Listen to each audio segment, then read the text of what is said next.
Most of this chapter, chapter 3, is just using your calculator. Yes, there's math that you need to learn, but the reason students get the questions wrong is usually because they didn't know how to use their calculator. So please take the time to use your calculators correctly. Learn correctly.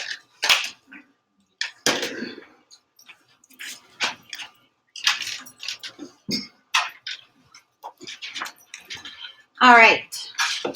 Almost have everybody back. Yeah. So this is the compound interest formula. Definitely want to have this written down. A equals P times 1 plus R over N to the NT. You need to have it memorized. Yes, we did it last year. Yes, in fact, we've done almost everything. Because guess what? Pre-cal is just algebra 2 again. Faster. Wait, really? You're learning new? Not really, no. Does it feel new? No. Okay. What's the NT? Is that time and something else? Time is T, yes. So, and N is in compoundings per year. So compoundings per year is basically how often, how frequently we are calculating that interest that you earn. So if you have a savings account, you get a statement each month, and they calculate on there your little added interest. And it's usually like 2 or 3 cents. It's not very much. But they would compound 12 times per year because you're getting a monthly statement. Okay. Just like your credit card also does the same thing because you get a monthly statement. P is the principal. And I do believe it's PAL. I think I've looked it up. Principal is the principal amount, the amount that you start with, your investment amount. So a lot of times we'll say an initial amount. That's a good word, initial. We use it in physics all the time. Your initial quantity, what you started with. We have 1 plus R. R is your annual percentage rate, and that is the rate accrued over an entire year, but we always want to make sure that we convert it to a decimal.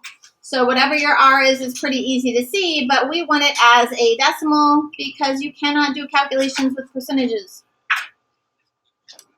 N is in compoundings per year, so let's see. We want to find the amount earned of $2,000. Where does the 2,000 go? P. So we're going to plug that 2,000 in for P. 1 plus is invested in a 4% annual interest savings account. So 4%, what goes on, what's our R? 0.04 for R. Compounded monthly. So what does it mean if you're compounded monthly? What's in? 12. Because there are 12 months per year. That would be 12 compoundings per year. So we're going to divide that by 12. And then up here we have N times T in the exponent. That's going to be 12 times, and 10 years represents the T value, so 10. Again, this is where you need to go to your calculator and plug it in. You should be able to plug it in one nice big long line. Depending on how new or old your calculator is, you might have to make a little adjustments here or there. You can leave 12 times 10 as it is, or possibly multiply it together and use 120. That'd be easy to do.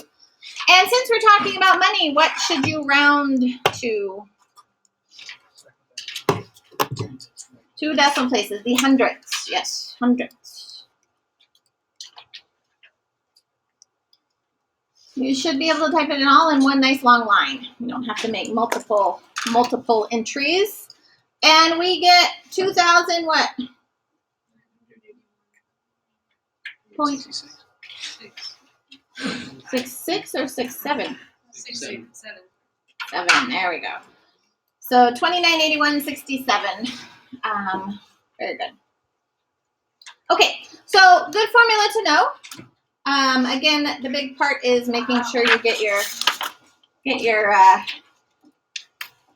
use your calculator correctly. First, another formula. Example 1. Complete the table. We have a couple of these kinds of questions today.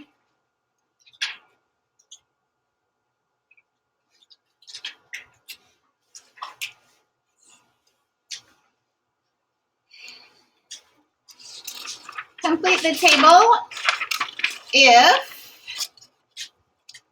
P, the principal, is $2,500. So again, you have a savings account or some kind of account where you're accruing interest. And at a rate of 3.5% per year for 15 years. And we are compounding in times per year.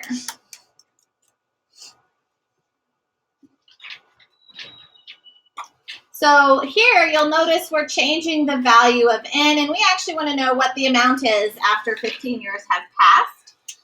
So again, it is just our p times 1 plus r over n to the nt formula. Good one to know and love. And we're going to plug in what for p? 2,500, that's right. And then plus, are you all still copying the table? Yeah. Okay. No. You don't really have to draw a table. You can just write answers. What do we use for R?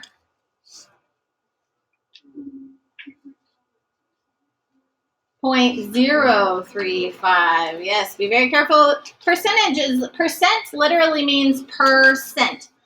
Per as in divide and cent as in 100 cents. Okay?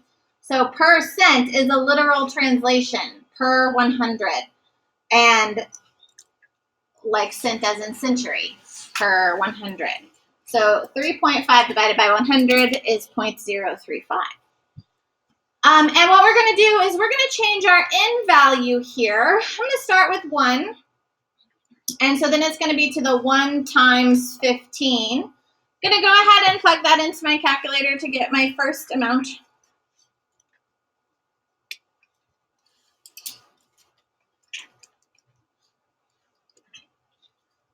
And you don't have to divide by 1, obviously, but I'm actually going to type it in just as a placeholder for myself.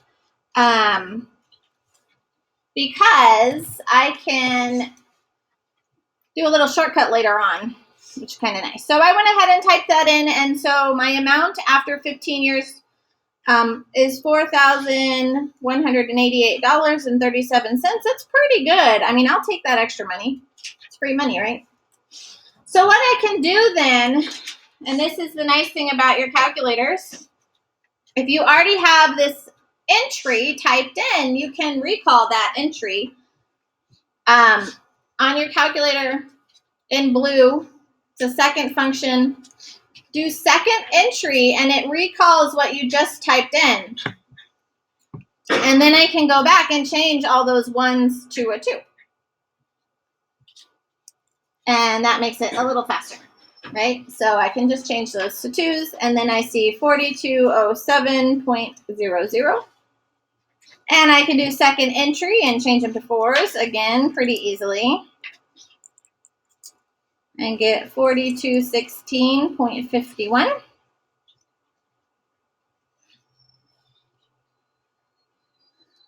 A 12 becomes a little more problematic because it's got 2 digits, so you also want to know the insert button, INS. How many of you know the insert button? Good, you should know the insert button. It's right there. It's a second insert. So because the 12 takes up more characters, I'm going to insert the 12 and just delete the 4. There we go. 4222.92. And then same thing for 365.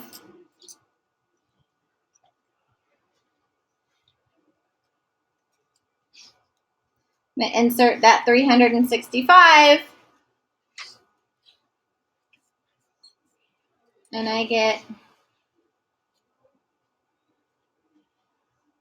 4226.04. So I guess vocabulary. So on the very first problem, I said compounded monthly, and monthly meant 12 times per year. What is it if we compound 1 time per year? What's the vocabulary word? Annually, yeah. And what is it if it's compounded 2 times per year? No.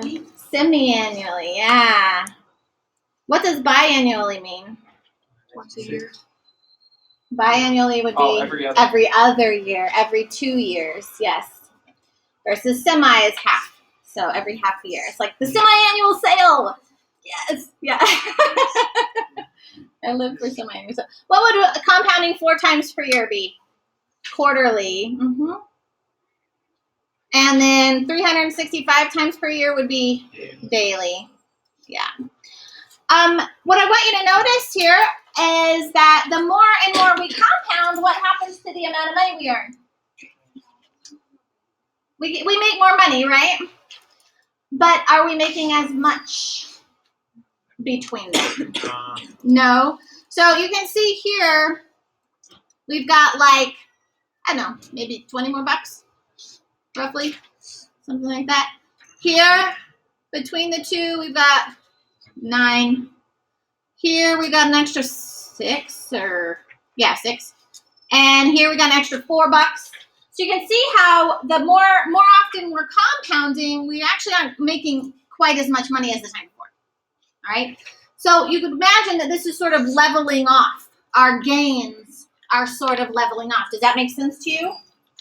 So it stands to reason that if we were to compound even more than 365, yeah, we might make a tiny bit more, but the more we compound, we're actually making a little, not quite as much interest as the time before, okay? It does sort of level off, and what actually happens is if we were to compound 1,000,000 times or 1,000,000,000 or 1,000,000,000,000 times, or rather, for continuously, continuous, C-O-N-T-I-N-U-O-U-S-L-I, okay. For continuously compounding interest,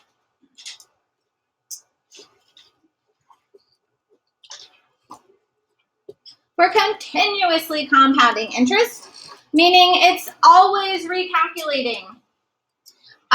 We use a slightly different formula. What basically happens is this whole thing, when we divide by 1,000,000 or divide by 1,000,000,000 and then multiply by the trillion over here, it creates this thing and sort of morphs into a slightly tweaked formula, which I lovingly call the PERT formula. A equals P times E to the RT. PERT is another formula you have to know and love. The PERT formula we use all the time. We'll use it a lot later on when we're writing equations for exponential growth. We model a lot of population growth using the PERT model. E is Euler's number. Does anyone know what E is? What is E? 2.71828, on. It is on your calculator. It's right here above the natural log. So it's a second function. You can do second e to like the first power. And e to the first is 2.71828. Second divide. It repeats. Second, divide, yes. For e to the first. Yeah. So it's above the divide as well, but most of the time we'll use this one because we're going to always have a power that we need to put on there. Above the natural log. So second natural log, second ln. We'll talk about natural log soon. E is Euler's number. It's a number like pi. It's irrational. Irrational, meaning that it cannot be written as a ratio, not a fraction. Okay. It's a decimal that goes on forever and ever, never repeats. And we call it the natural number because it does occur in nature. There's a whole video, maybe we'll watch one day if I'm bored, about where you can find it in nature. R is rate and T is time. But remember that E is a number. So We will use that button E on our calculator. And so we get to use this model. So you have two models you want to know and love, both of these. The PERT plus model, example 2.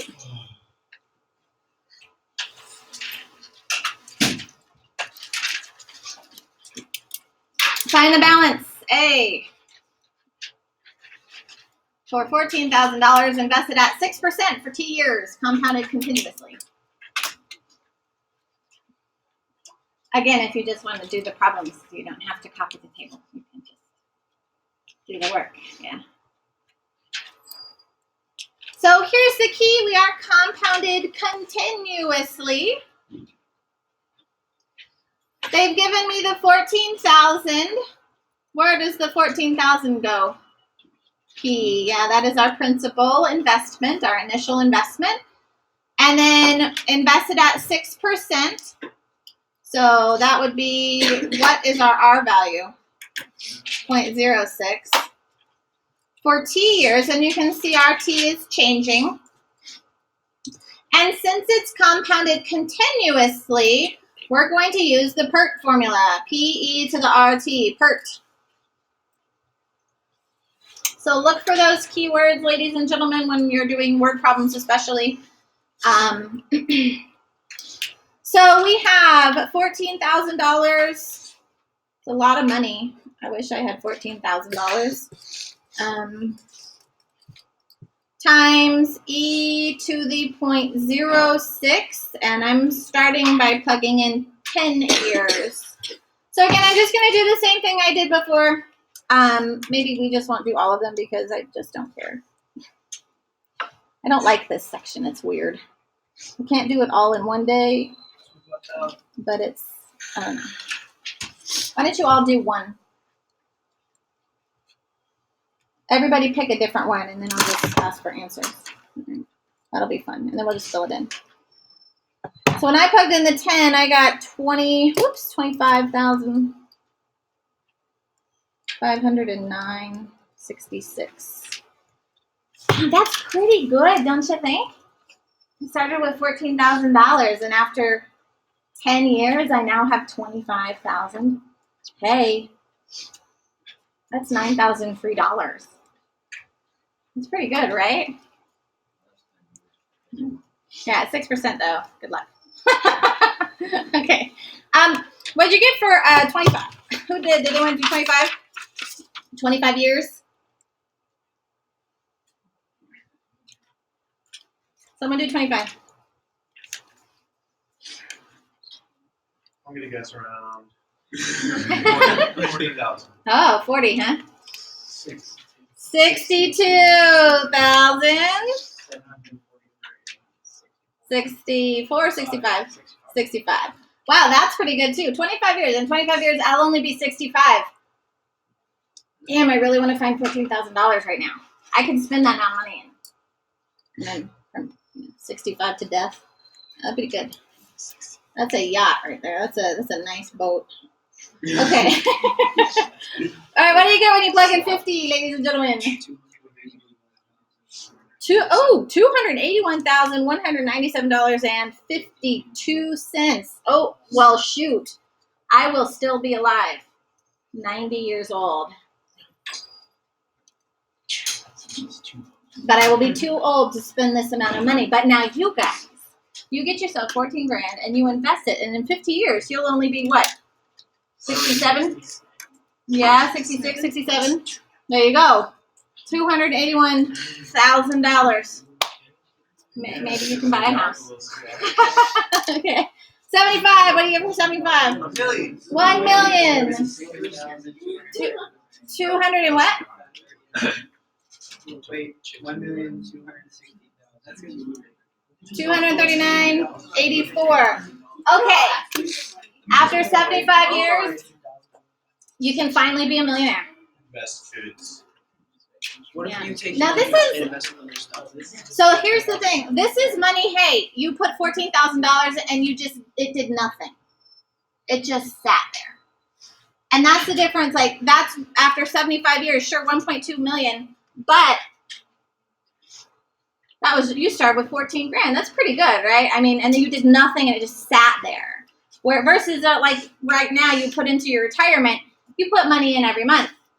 And then that grows faster and it compounds faster. So my husband and I are finally, we have $1 million in assets now. Let's go. Pretty good.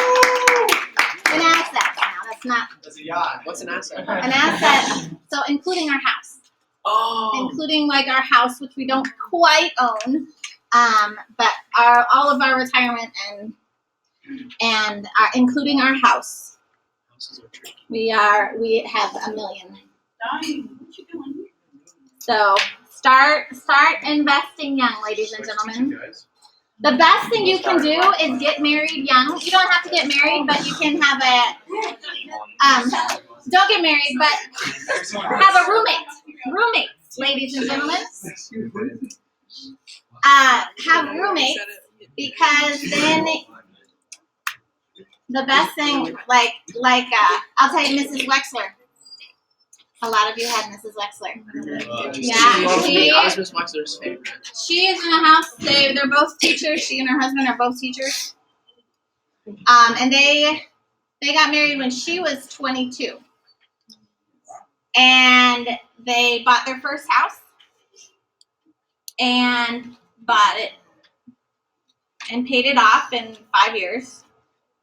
So this is on a teacher's income. So they got a real affordable house on a teacher's income, 2 teachers.